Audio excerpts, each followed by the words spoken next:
అక్రమ కేసులను సోనియా గాంధీ రాహుల్ గాంధీపై అక్రమ కేసులను జై కాంగ్రెస్ జై కాంగ్రెస్ జై కాంగ్రెస్ జై కాంగ్రెస్ సోనియా గాంధీ రాహుల్ గాంధీ గారు పెట్టిన అక్రమ కేసులను बीजेपी हटाओ बीजेपी हटाओ बीजेपी की हटाओ अमित शाह मोदी मोदी मोदी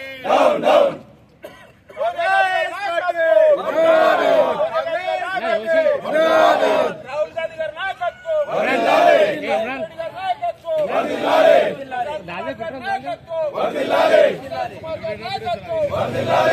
गारी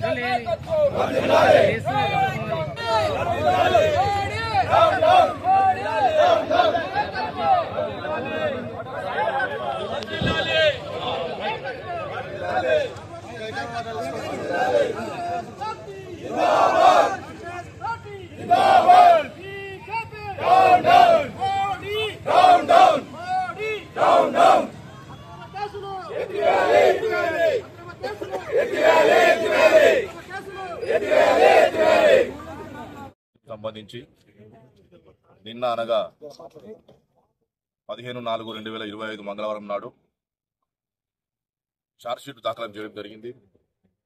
మరి అటు ఛార్జ్షీట్లో A1 గా సోనియా గాంధీ గారిని, A2 గా రాహుల్ గాంధీ గారిని చేర్చడం జరిగింది. మరి ఈరోజు ఏఐసిసి అధ్యక్షులు మల్లికార్జున ఖర్గే గారి ఆదేశాల మేరకు, అదేవిధంగా డిసిసి అధ్యక్షులు రామ్మోహన్ రెడ్డి గారి ఆదేశాల మేరకు, అదేవిధంగా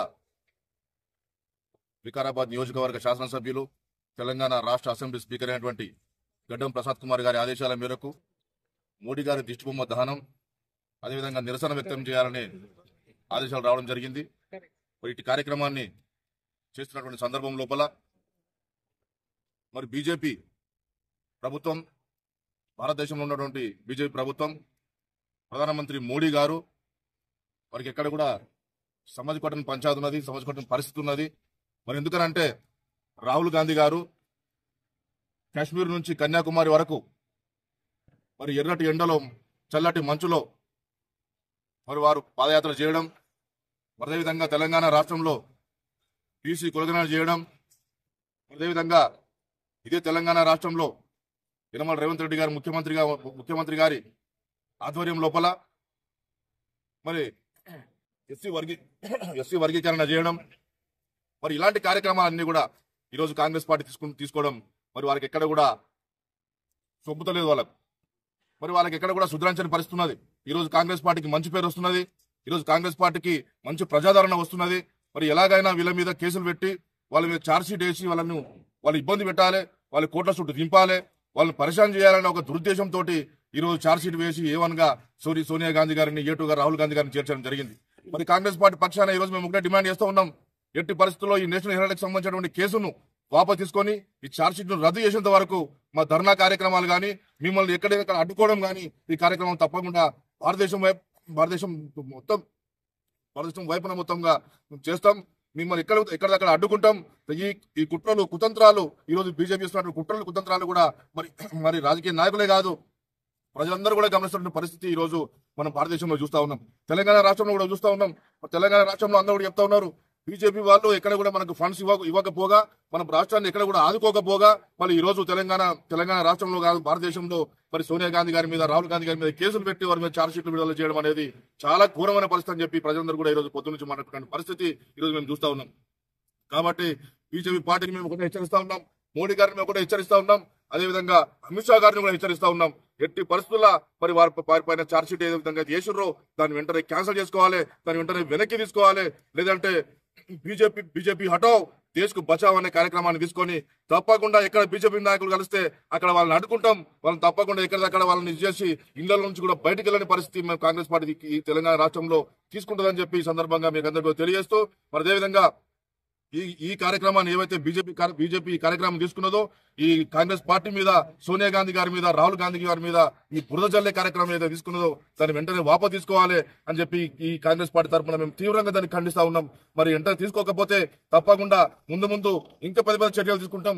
తప్పకుండా ఉన్నటువంటి కిషన్ రెడ్డి గారిని కానీ లేదంటే బీజేపీ నాయకులందరినీ కూడా తప్పకుండా అడ్డుకొని మరి వాళ్ళని కూడా జైలుకు పంపించే కార్యక్రమం తప్పకుండా కాంగ్రెస్ పార్టీ తీసుకుంటుందని చెప్పి ఈ సందర్భంగా తెలియజేస్తూ వారికి హెచ్చరిస్తూ తప్పకుండా వీళ్ళు మకాన్ తినడానికి తిండి, ఉండడానికి ఇల్లు, కట్టుకోవడానికి బట్ట, ఈ పేదవాళ్ళకి కలిసి అవసరాలను గుర్తించిన ఇందిరమ్మ ఆ రోజు అప్పు పుట్టినప్పుడు ఎవరు కూడా మన వ్యవసాయం భూములు ఎస్సీ ఎస్టీలకు, బీసీలకు, మైనార్టీలకు లేనప్పుడు భూస్వాముల దగ్గర ఉన్నటువంటి భూములను స్వాధీనం చేసుకుని సన్నకారు చిన్నకారు రైతులకు కూడా ఆ భూములను ఇచ్చి ఆ భూములు దున్నడానికి కూడా వాళ్లకు ఆర్థిక సాయం లేని సందర్భం లోపల 14 జాతీయ బ్యాంకులు, ఆ జాతీయ బ్యాంకులు అంటే ఎవరివంటే కోటీశ్వర్లయి, మార్వడోళ్ళయి, సేట్లయి అట్లాంటివి ఉండే ఆ బ్యాంకులన్నింటి కూడా జాతీయం చేసుకుని ఆ బ్యాంకుల ద్వారా వాళ్లకు చిన్న రైతులకు కూడా అప్పులు ఇచ్చే కార్యక్రమాన్ని ఇందిరాగాంధీ గారు స్టార్ట్ చేసి ఆ రోజు పాకిస్తాన్ ఎట్లుందో ఖలిస్తాన్ కావాలని చెప్పి సిక్కు ఉగ్రవాది అయినటువంటి భింద్రన్ వాలే నాయకత్వం లోపల వాళ్ళు పోరాటం చేస్తే అప్పుడు భింద్రన్ వాళ్ళని స్వర్ణ దేవాలయం లోపల తుదముట్టించడం జరిగింది. మన నేత, ఉక్కు మహిళ, మన మొట్టమొదటి మహిళా ప్రధాని శ్రీమతి ఇందిరాగాంధీ గారు. దాన్ని కక్ష కట్టినటువంటి సిక్కు తీవ్రవాదులు తన సెక్యూరిటీ రూపంలో ఉండి తనను హత్య చేయడం జరిగింది. అదేవిధంగా అనుకోని పరిస్థితి లోపల మన ఇండియన్ ఎయిర్లైన్స్ కి పైలట్ గా ఉన్నటువంటి మన రాజీవ్ గాంధీ గారు తల్లి మరణం చెందినందుకు బాధలో ఉండి కూడా మన దేశానికి ప్రధానమంత్రిగా ఉండి అప్పుడు కూడా శ్రీలంకలో ఉన్నటువంటి మిలిటెంట్ నాయకుడైనటువంటి ప్రభాకరన్ ఎల్టీటీ నాయకుడైన తమిళ లిబరేషన్ టైగర్స్ కి సంబంధించిన అధ్యక్షుడు ఆయన ఏమన్నాడంటే శ్రీలంకలో తమిళలో రాజ్యం వచ్చినట్టు చేయాలి, మీరు శ్రీలంక ప్రభుత్వాన్ని పడగొట్టాలి అంటే ఒక అన్నదమ్ములు విడిపోయినాకనే మనము దాంట్లో కాలు పెట్టాము, మనం ఒక దేశానికి స్వతంత్రం ఇచ్చి మళ్ళీ మనం దాంట్లో పోవద్దని నచ్చ చెప్తే వాళ్ళకి అది నచ్చక మహిళా మానవ బాంబు రూపంలో వచ్చి మన రాజీవ్ గాంధీ గారిని హత్య చేయడం మనం ఎవరం కూడా మర్చిపోలేదు. ఆయన దేశ ఐక్యత గురించి ఇందిరాగాంధీ గారు పనిచేస్తే ఇతర దేశాల్లో మనం కాలు పెట్టొద్దు, మనం అక్కడ పోయి ఇబ్బంది పెట్టొద్దని ఇండియన్ పీస్ కీపింగ్ ఫోర్స్ అని పంపించిండు. అక్కడ శ్రీలంకకు పంపించినందుకు కక్ష కట్టినటువంటి తమిళులు తనని చంపడం జరిగింది. ఈ విధంగా దేశ సమగ్రత కృషి చేసినటువంటి 2 ప్రధానులను కాంగ్రెస్ ప్రభుత్వం కోల్పోయింది. నేను అడుగుతున్నాను బీజేపీ నాయకులను, మీ పార్టీలో ఉన్న నాయకులు ఎవరైనా జైలు జీవితం గడిపిర్రా? మన దేశ స్వాతంత్రం గురించి పోరాటం చేసిర్రా? అసలు ఈ దేశానికి స్వాతంత్రం తీసుకొచ్చిందే కాంగ్రెస్ పార్టీ. ఈ దేశానికి 2 ప్రధానులు జీవితాలను సైతం దారబోయడం జరిగింది. అదే విధంగా ఆ కుటుంబం నుంచి వచ్చినటువంటి రాహుల్ గాంధీ గారు భారత్ జోడో యాత్ర చేపట్టి ఎక్కడో ఉన్నటువంటి కన్యాకుమారి నుంచి కాశ్మీర్ వరకు పండు టెండల్లో, మంచు కొండల్లో సుమారు 4000 కిలోమీటర్ల పాదయాత్ర చేసి మన దేశంలో ఉన్నటువంటి ఎస్సీ, ఎస్టీ, బీసీ, మైనార్టీ సోదరుల యొక్క కుటుంబాల భవిష్యత్తును తీర్చిదిద్దడానికి అని చెప్పి తను ఆ రోజే చెప్పిండు. బీసీ సప్లాన్ తయారు చేస్తాం, కాంగ్రెస్ ప్రభుత్వం తెలంగాణలో వస్తే తెలంగాణనే రోల్ మోడల్ మన ఇండియా భారతదేశానికి అని చెప్పిండు. అన్న మాట ప్రకారం 42% బీసీలకు రిజర్వేషన్లు ఇచ్చి దాన్ని కేంద్రం దగ్గరికి, మోడీ దగ్గర పంపించడం. మోడీ ఈ రోజు అది అమలు చేయలేని పరిస్థితిలో ఉన్నాడు. రేవంత్ రెడ్డి గారు చేస్తున్న పనులు చూసి తట్టుకోలేని పరిస్థితిలో ఉన్నాడు. సుప్రీంకోర్టు లోపల ఎస్సీ కేటగరైజేషన్ పైన జడ్జిమెంట్ రావడానికి రేవంత్ రెడ్డి గారు సుశిక్షితులైనటువంటి న్యాయవాదులను పెట్టి అక్కడ ఆర్డర్ తెప్పించిండు. ఆర్డర్ తెప్పించిన క్షణాల్లోనే మేము శాసనసభలో ఉన్నాం. అక్కడ చట్టసభలో తీర్మానం చేసి దాన్ని చట్టం చేసి ఎస్సీ కేటగరైజేషన్ ని మనం 14 మీకు అందరూ తెలుసు 14 ఏప్రిల్ బాబు జగజీవన్ రామ్ జయంతి రోజు మనమందరం కూడా దానికి సంబంధించిన గజెట్ ఆర్డర్ తీసుకొచ్చినాం. ఎస్సీ కేటగరైజేషన్ చేసినాం. ఎస్సీ కేటగరైజేషన్ అనేది 30 ఏళ్ల సమస్య. మన దేశంలో, మన రాష్ట్రంలో ఎవరు చేయనటువంటి పనిని మన ముఖ్యమంత్రి రేవంత్ రెడ్డి గారు చేసి చూపెట్టిండు. దాని మూలంగా కొత్తగా ఉద్యోగాల భర్తీ లోపల కూడా ఈ మారినటువంటి కేటగరైజేషన్ ప్రకారమే ఉద్యోగాలు కూడా కల్పిస్తాం అన్నది నిన్ననే మాకు ముఖ్యమంత్రి గారు ఎమ్మెల్యేలందరూ కూడా మీటింగ్ పెట్టి చెప్పిండు. ఈ అన్ని పనులు ఏ రాష్ట్రంలో కూడా బీసీల పైన జీవోలు విడుదల కాలే, చట్టాలు చేయలే. ఏ రాష్ట్రంలో కూడా ఎస్సీ కేటగరైజేషన్ చేయలేదు. రేవంత్ రెడ్డి గారే మొట్టమొదటిగా రాహుల్ గాంధీ గారి ఆదేశాల ప్రకారం చేస్తున్నాడు. ఇది చూసి ఎట్లా మళ్ళా ప్రభుత్వం బీజేపీ రాదు. మొన్ననే మీరందరూ చూసిర్రు, మనతో పాటు జత కట్టినటువంటి టీడీపీ చంద్రబాబు నాయుడు 18లో నితీష్ కుమార్ మనతో పాటు జత కట్టినటువంటి వ్యక్తిని బ్లాక్ మెయిల్ చేసి మోడీ వాళ్ళ తిప్పుకున్నాడు. వాళ్ళిద్దరు కనుక మన దిక్కుంటే మా జిల్లా అధ్యక్షులకు జరిగిన మీటింగ్ లోపల మల్లికార్జున్ ఖర్గే గారు చెప్పారు, ఈ రోజు కేంద్రంలో కాంగ్రెస్ ప్రభుత్వం వస్తుండే అనే విషయాన్ని మల్లికార్జున్ ఖర్గే గారు రాహుల్ గాంధీ గారి సమక్షంలో మాకు చెప్పడం జరిగింది. కాబట్టి వీళ్ళు గ్రహించి ఇప్పుడు ఏం చేస్తున్నారంటే అక్రమ కేసులు బనాయించాలి. అది మన పేపర్. ఇంతకు ముందు మన తమ్ముడు రాజశేఖర్ గాని, షరీఫ్ గాని, రామచంద్ర రెడ్డి గాని, సుధాకర్ రెడ్డి గారు గాని అందరు కూడా మాట్లాడింది ఇంతకు ముందు. ఇది మన పేపర్, మన కథ, మన ఇల్లు, మన సంసారం. బీజేపీకి ఏం సంబంధం లేదు. అయినా సరే అక్రమ కేసులు తయారు చేసి మన సోనియా గాంధీ గారిని, రాహుల్ గాంధీ గారిని జైలుకు పంపించాలి. లేకపోతే వీళ్ళు ఉండేటట్టు లేరు. ఈ దేశంలో మొత్తం కూడా పేదల యొక్క జీవితాలను ఎక్స్రే తీస్తా అని చెప్పిండు రాహుల్ గాంధీ గారు. ఆ పేదలకు అందరు కూడా ఆర్థికంగా, రాజకీయంగా, ఉద్యోగాలలో అన్నిట్లలో భర్తీలో వాళ్లకు న్యాయం చేస్తా అని చెప్తే దిక్కుతోచని పరిస్థితులు ఉన్న బీజేపీ అమలు చేయలేక దొడ్డిదారున ఈ విధంగా మన నాయకులను జైల్లో పెట్టే విధంగా ఛార్జ్ షీట్ విడుదల చేయడం అంటే సిగ్గు. ఇది బాధాకరం.